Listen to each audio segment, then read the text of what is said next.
भगवान पशुपतिनाथ एवं हमारे वृंदावन के बिहारी लाल कृष्णचंद्र के चरणानुरागी जिज्ञासु पिपासु महानुभाव, जैसा कि पूर्व पक्ष में धारावाहिक प्रवचन श्रृंखला में प्रसंगानुसार अब तक जो विषय वस्तु प्रस्तुत की गई, प्रमुख रूप से हम सब मानव देहधारी जीवों का जो ऑब्जेक्ट है, लाइफ का जो ऑब्जेक्ट है, आनंद प्राप्ति, दुख निवृत्ति एवं आनंद प्राप्ति, इसी पर कुछ चर्चा की गई। कल हमने भगवत कृपा पर थोड़ा बहुत प्रकाश डाला। ये भगवत कृपा, गुरु कृपा और भगवान शिव की कृपा और राधा रानी की कृपा, ये चार कृपाएं अपेक्षित है। हमारे ब्रजरस रसिकों की परंपरा में सर्वोत्कृष्ट है राधा कृपा, और गुरु कृपा तो है ही साथ भगवान शंकर की कृपा अपेक्षित है, भगवान शिव की, क्योंकि शिव तत्व ये परम तत्व है, सर्वोपरि। पुराणों में, शास्त्रों में अनेक प्रकार की बातें हैं। नास्ति तत्वम गुरोः परम कृष्णो हवै परमम दैवकम। यद्यपि पद्म पुराण में एक बात और कही है, शिवस्य श्री विष्णोयम इह गुण नामादि सकलम धिया भिन्नम पर्षेत खलु हरिनामाहित करा। जो व्यक्ति या साधक कह लीजिए या भक्त कह लीजिए, भगवान शंकर और श्री कृष्ण में भेद करता है, उससे बड़ा नामापराधी कोई हो ही नहीं सकता। और उस नामापराध का परिणाम बहुत ही दुखदाई, जिसका कोई प्रायश्चित नहीं। इसलिए हम लोगों को, जो भी साधक हैं, शिव और कृष्ण में कोई भेद नहीं करना चाहिए। तो आइए आज हम जिस विषय पर चर्चा करने जा रहे हैं, वो हमारे लक्ष्य की धुरी है, यानी धुरी, या यूं कहिए कि प्राप्ति का एक सबसे महत्वपूर्ण अंग है। बिना उसके हम कोई लक्ष्य नहीं प्राप्त कर सकते। वो ऐसा तत्व है जिस तत्व की विवेचना आज हम करेंगे, वो है भक्ति तत्व। ये भक्ति तत्व संपूर्ण विश्व में इससे बड़ा तत्व कोई नहीं। यही भक्ति तत्व प्रेम तत्व कहलाता है। यही भक्ति तत्व राधा का, किशोरी जी का जो सारभूत तत्व है प्रेम का, वो भक्ति तत्व है। ये भक्ति क्या है? श्रीमद् भागवत महापुराण के एक सबसे महत्वपूर्ण मंत्र में सार घर गर्भित भाव है। वो क्या है? सच्चिदानंद रूपाय विश्व उत्पत्त्यादि हेतवे तापत्रय विनाशाय। अब श्रीमद् भागवत महापुराण में है तो श्री कृष्णाय वयम नुमः, और ये भी कह सकते हैं ओम नमः शिवाय। वो शिव तत्व, कृष्ण तत्व एक ही है। तो इसमें, इस मंत्र में जो पहला सूत्र है, सच्चिदानंद रूपाय विश्वोत्पत्त्यादि हेतवे तापत्रय विनाशाय। ये तीन ताप होते हैं, दैहिक, दैविक, भौतिक। इनका समूल अत्यांतिक दुख निवृत्ति और सच्चिदानंद रूपाय, ये आनंद का स्वरूप है। और विश्वोत्पत्त्यादि हेतवे, वेद मंत्र में है ना, यतो वैमानि भूतानि जायन्ते येन जातानि जीवन्ति यत् प्रयत्न विशन्ति आनंदाधेव खलुमानि भूतानि जानते आनंदेन जातानि जीवन्ति। आनंद आनंद आनंद आनंद, ये तत्व है आनंद तत्व, भक्ति तत्व। कृष्णेर अनंत शक्ति ताते तीन प्रधान, चित शक्ति, जीव शक्ति, माया शक्ति। चित शक्ति, जीव शक्ति, माया शक्ति। नाम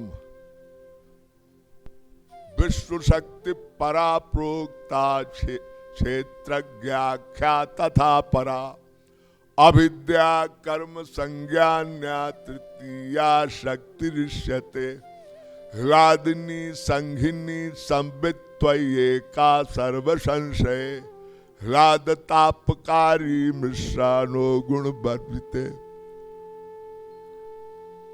ह्लादिनी संघिनी संवित, इसमें कहा गया ह्लादिनी आनंद का, ह्लादिनी सारभूत तत्व, और ह्लादिनी सार अंश तार प्रेम नाम।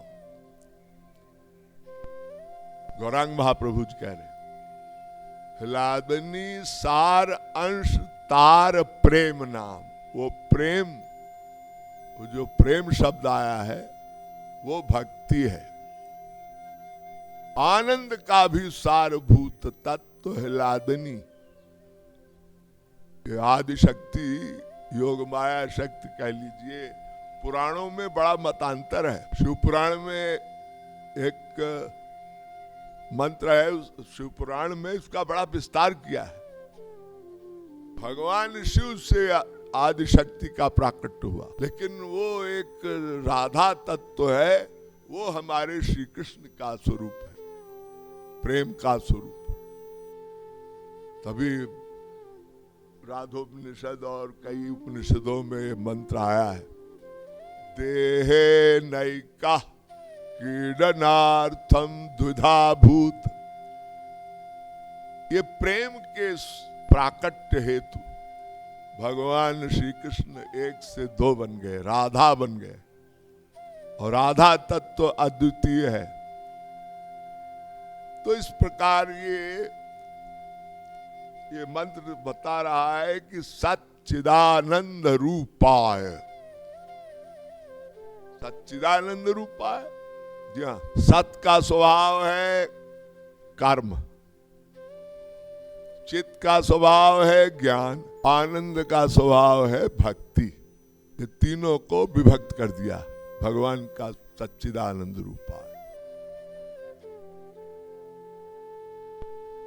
साधन भक्ति में ये तीनों उपयोगी, कर्म योग, कर्म प्लस योग, और एक ज्ञान योग होता है।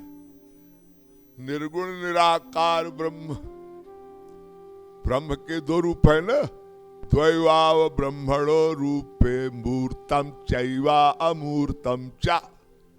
लेकिन ज्ञान योग कलयुग में अत्यंत दुष्कर है।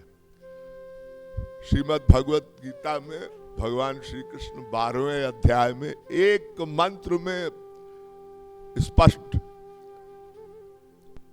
भाव व्यक्त कर दिए। अर्जुन, अव्यक्ता ही गतिर दुखम देह बद्भिर्वाप्यते। देहधारी आप लोग हैं ना, हम सब मनुष्य देहधारी। अव्यक्ता ही गतिर दुखम देह बद्ध, अव्यक्त जो भाव है ना, निराकार, इसका कोई आकार नहीं, कुछ व्यक्त नहीं। ब्रह्म निर्गुण निराकार भगवान सृष्टि में व्याप्त है परमाणु परमाणु में, किंतु दिखाई क्यों नहीं पड़ता? तुलसीदास जी कहते हैं, एक दारुगत देखिए कु पावक युग सम ब्रह्म विवेकु। रामायण। लकड़ी में आग है, दिखाई नहीं दे रही।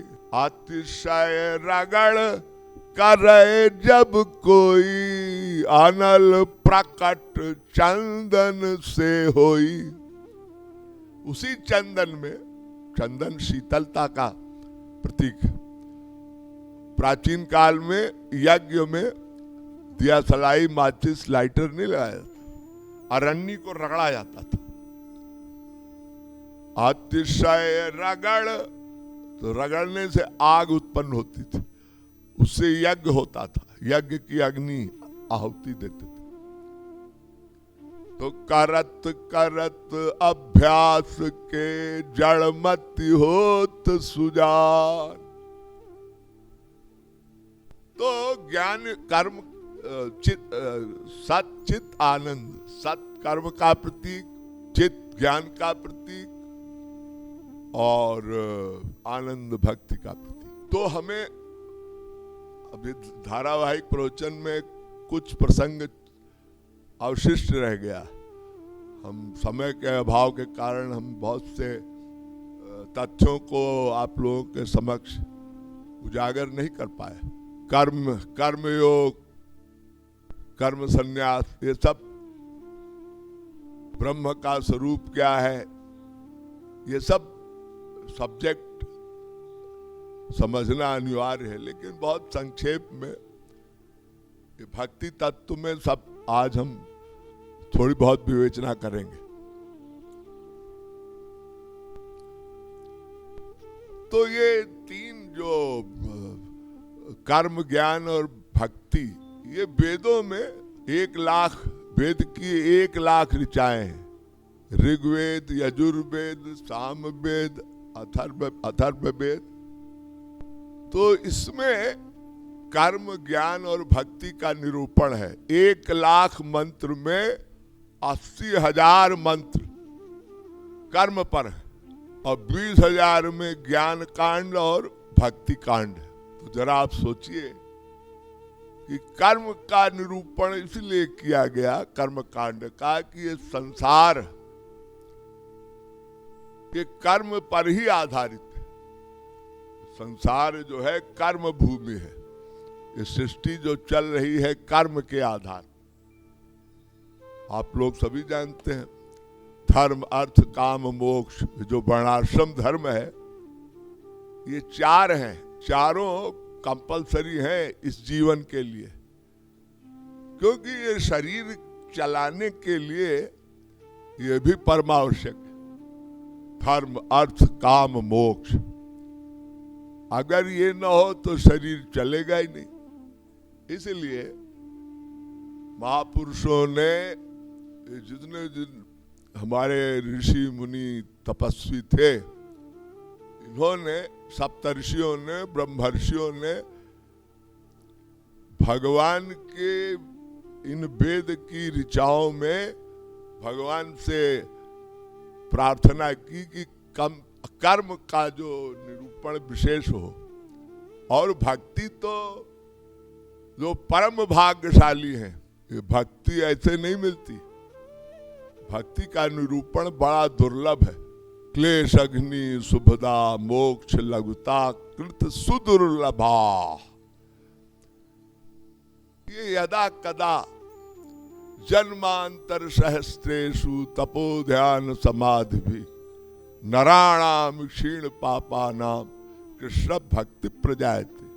ये कृष्ण भक्ति ऐसे नहीं मिल जाती। कह रहे जन्मांतर सहस्त्रेषु तपो ध्यान समाधि भी। ये लड्डू पेड़ा नहीं है कि आप बस गुरुजी के पास गए, गुरुजी के पास अपनी संशयात्मा बुद्धि लेके गए और गुरुजी से बोले गुरुजी शॉर्टकट में भगवत प्राप्ति होनी चाहिए ना। तो वैसे गुरुजी कहते तो हाँ बेटा चलो, इन किन प्रकार चलो, इसलिए गुरु भी कभी निराश नहीं करते, वो निगेटिव बात नहीं करते, लेकिन वास्तविकता यही है। भाग्योदयन बहु जन्म समर्जितेन सत्संग मम च लभते पुरुष को यदा वै। बड़े सुकृत हो जन्म जन्मांतर के, भाग्योदयन, भाग्य का उदय हो, परम भाग्यशाली हो जाए। भाग्य मीन्स वही भक्ति के संस्कार, आदौ श्रद्धा ततः साधु संगो अथ भजन क्रिया। ये तीन बातें दुर्लभ है ना, ये तीनों मिल जाए, दुर्लभम त्रयमेव वै तद्दैवानुग्रह कारकम मनुष्यत्वम मुमुक्षुत्वम महापुरुष संभव। मानव देह मिल गया हो और उससे हमने कुछ गुरु की शरण में जाकर हमने कुछ प्रैक्टिकल साधना की हो, शरणागति के कुछ सोपान पार किए हो, तो जाके वो भक्ति हमारे हृदय में बैठती है, हमारे अंतःकरण। तो इसलिए वेदों में जो 80,000 ऋचाएं हैं वो कर्म कांड की है। तो गीता में भगवान श्री कृष्ण ने जो निरूपण किया है, पहले वो उसका क्लैरिफिकेशन होना चाहिए, स्पष्टीकरण, तब बात बैठेगी कि भक्ति तत्व है क्या। क्योंकि गीता सबसे इंपॉर्टेंट भगवान कृष्ण की महावाणी। तो गीता में जो सिद्धांत है, गीता में भगवान श्री कृष्ण कह रहे हैं, अर्जुन स्वे स्वे कर्मण्यभिरतः संसिद्धिम लभते नरा। एक बार गौरांग महाप्रभु बंगाल से भारत भ्रमण के लिए निकले, नादिया नवद्वीप में उनका वास था। तो गौरांग महाप्रभु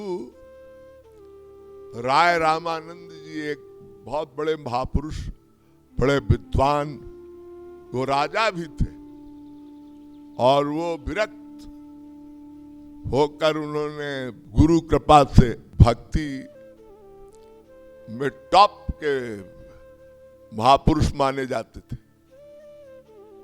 तो गौरांग महाप्रभु सत्संग चर्चा के लिए उनके मन में एक भाव आया कि राय रामानंद से मिला जाए।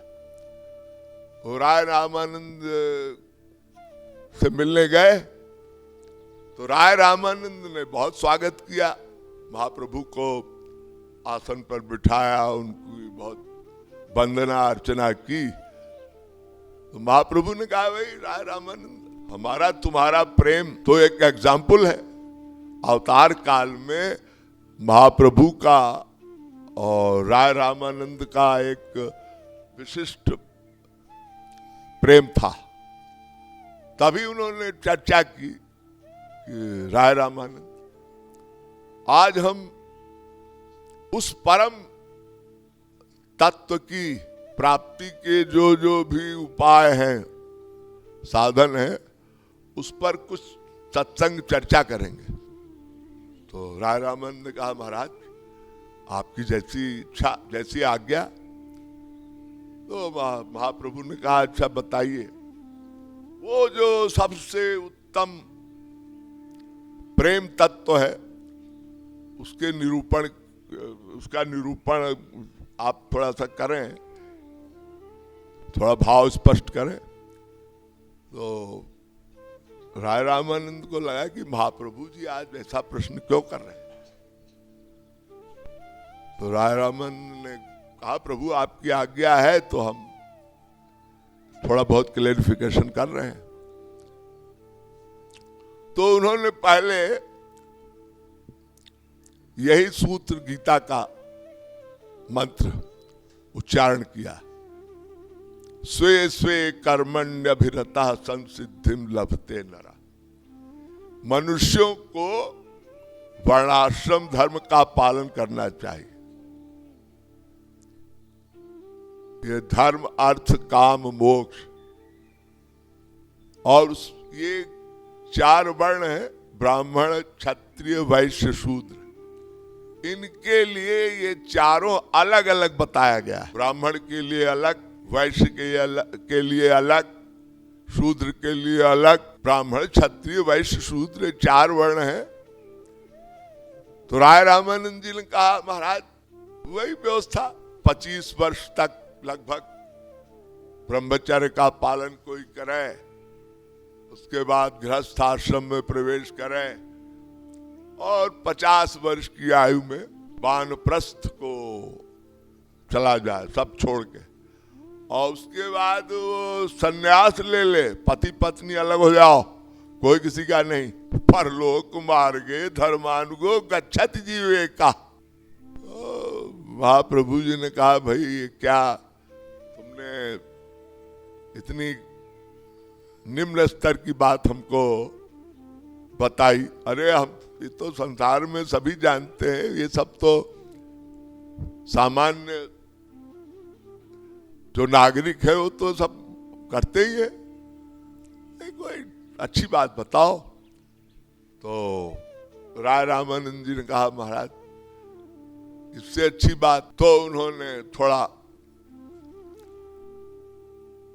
ज्ञान परक सिद्धांत की विवेचना की। ब्रह्म भूता प्रसन्नात्मा न सोचति न कांक्षति। उन्होंने ज्ञान मिश्रा भक्ति की बात की। तो महाप्रभु जी बोले भाई क्या तुमने फिर वही, ये ज्ञान तो आज के देहधारियों के लिए बहुत कठिन है। साधन चतुष्टय संपन्न इस कलयुग में तो हो ही नहीं सकता। विवेक, वैराग्य, समाधि, सत संपत्ति, समदम, तितिक्षा, श्रद्धा, समाधान, उपरति, उसके बाद श्रवण, मनन, निधिध्यासन।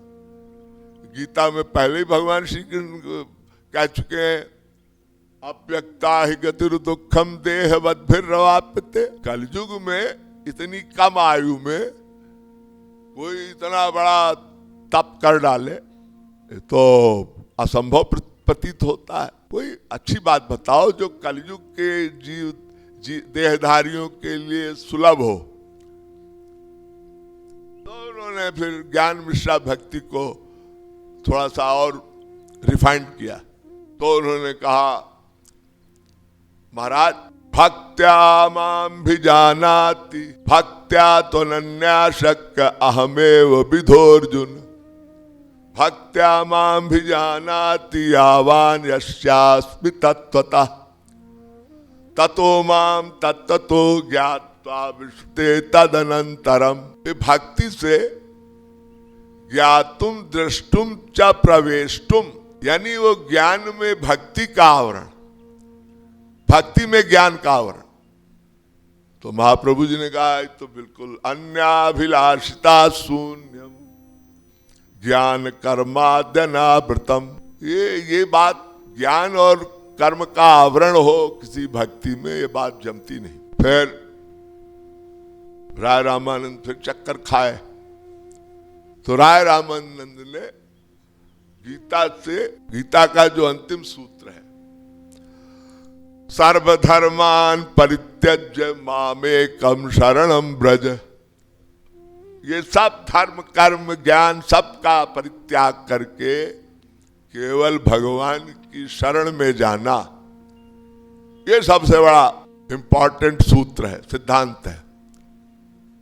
तो अर्जुन को जो श्री कृष्ण ने उपदेश दिया वही मंत्र राय रामानंद जी ने स्पष्ट किया। सर्वगुहितमं भूय शृणु मे परमं वचः मन्मना भव मद्भक्तो मद्याजी मां नमस्कुरु। भगवान कह रहे हैं सबसे गोपनीय बात मैं बता रहा हूं। ये धर्म कर्म तो छोड़ दो, ये तो निंदनीय है ही है, लेकिन भगवान ने फिर घुमा फिरा के कहा वही बात, यानी उस जो पहले कह चुके वही दोहरा दिए। गीता में एक सिद्धांत की पुष्टि के लिए भगवत गीता में भगवान ने पुनरावृत्ति की है। यही बात पहले कह चुके।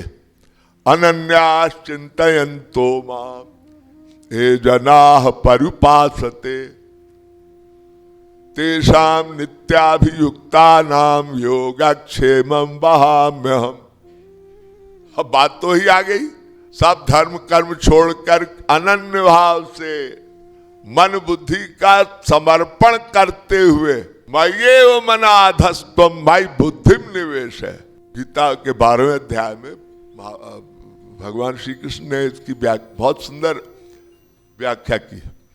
एवं सतत युक्ता ये भक्ता स्वाम परुपासते, ये चाप्यक्षरम अव्यक्तम तेषाम के योग वित्तमा, ये त्वक्षरम निर्देशम अव्यक्तम परुपासते, सर्वत्र गम चिंत्यम च कूटस्थम चलम ध्रुवम, सन्नियमेन्द्रियग्रामम सर्वत्र संबुद्धया, ते प्राप्नुवन्ति मामेव सर्वभूतहिते रता, क्लेशोधिकतरस्तेषाम् अव्यक्तासक्तचेतसाम्, अव्यक्ता हि गतिर्दुःखं देहबद्धिरवाप्यते, एतु सर्वाणि कर्माणि मयि सन्न्यस्य मत्परा, अनन्येनैव योगेन मां ध्यायन्त उपासते, तेषां सतत युक्तानां यो न हृष्यति न द्वेष्टि न शोचति न कांक्षति,